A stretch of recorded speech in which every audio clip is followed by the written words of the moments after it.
दोस्तों, रामायण में जिन देवी सीता को भगवान राम की पत्नी और राजा जनक की पुत्री बताया गया है, असल में वो राजा जनक की पुत्री थी ही नहीं।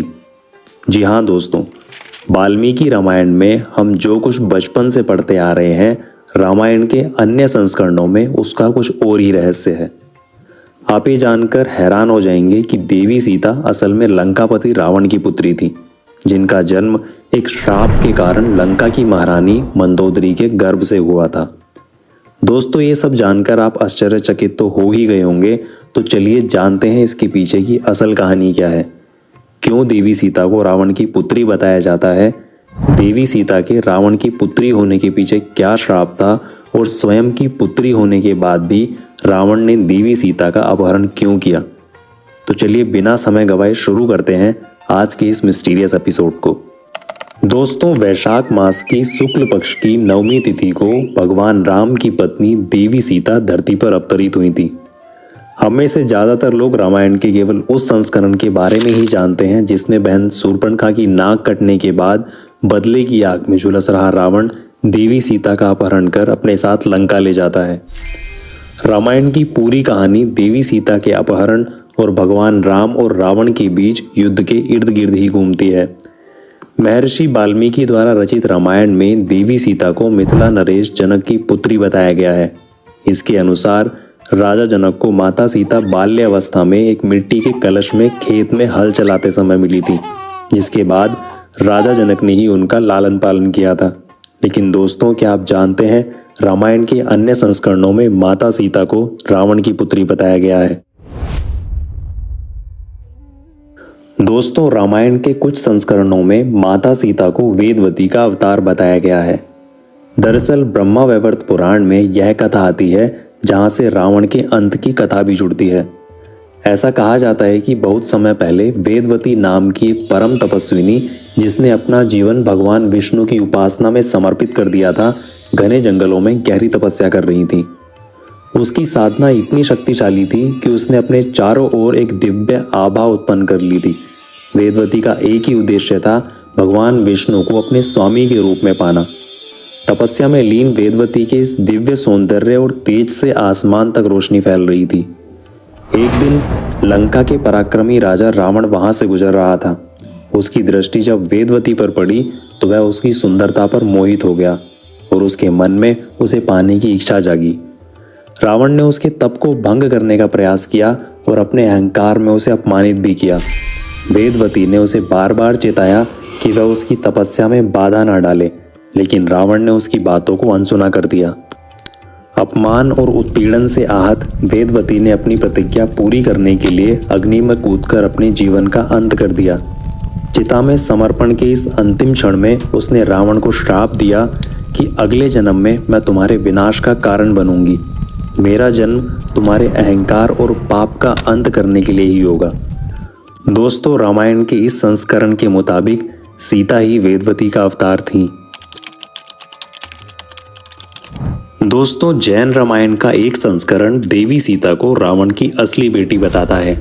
इस संस्करण के अनुसार एक ऋषि देवी लक्ष्मी को अपनी पुत्री रूप में प्राप्त करने हेतु उनकी उपासना कर रहे थे। इस श्रद्धा के चलते उन्होंने एक विशेष अनुष्ठान शुरू किया, जिसमें एक कलश में पवित्र दूध और कुश की पत्तियां मिलाते थे और देवी लक्ष्मी को समर्पित करते थे।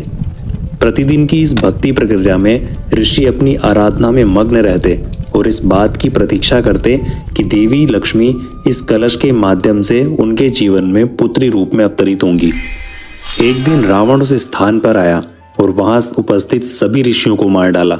फिर उनका रक्त लेकर उस कलश में मिला दिया और उसे अपने महल में ले जाकर छुपा कर रख दिया। महारानी मंदोदरी उस रहस्यमय कलश के प्रति अत्यधिक उत्सुक थी। वह जानना चाहती थी उस कलश में ऐसा क्या है जिसे रावण ने इतनी सावधानी से छुपा कर रखा है। जब रावण एक दिन महल में नहीं था, मंदोदरी ने कलश को लेकर उसे खोला और उसमें जो भी द्रव्य था उसे पी लिया। मंदोदरी को यह मालूम नहीं था कि यह द्रव्य असल में ऋषियों का रक्त और उनकी तपस्या का सार था।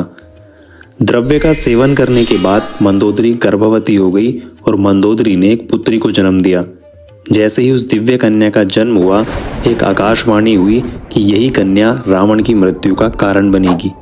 मृत्यु के भय से रावण ने उस नवजात बच्ची को एक सुंदर कलश में छुपाकर लंका से दूर राजा जनक के राज्य में छुपा दिया। उधर राजा जनक अपने राज्य में सूखा पड़ जाने के कारण उसके निवारण के लिए अपने खेत में हल चला रहे थे। हल चलाते चलाते उनका हल एक कलश से टकराकर रुक गया। राजा जनक ने जब कलश को खोला तो उसमें से एक सुंदर कन्या मिली। कन्या के मिलते ही उनके राज्य में बारिश हुई और अकाल खत्म हो गया। राजा जनक ने उस कन्या को अपनी पुत्री के रूप में स्वीकार किया और उनका नाम, जब रावण को पता चला कि सीता किसी जनक के खेत में मिल गई है तो वह बहुत ही प्रसन्न हुआ कि उसकी बेटी आज भी एक रानी की जिंदगी बिता रही है। दोस्तों, जैन रामायण के अनुसार रावण अपनी बेटी सीता के स्वयंवर में भी शामिल हुआ था। रावण यह जानकर काफी खुश था कि उसका विवाह अयोध्या के राजा राम के साथ हो रहा है। 14 साल के वनवास से पहले तक सब कुछ ठीक चल रहा था।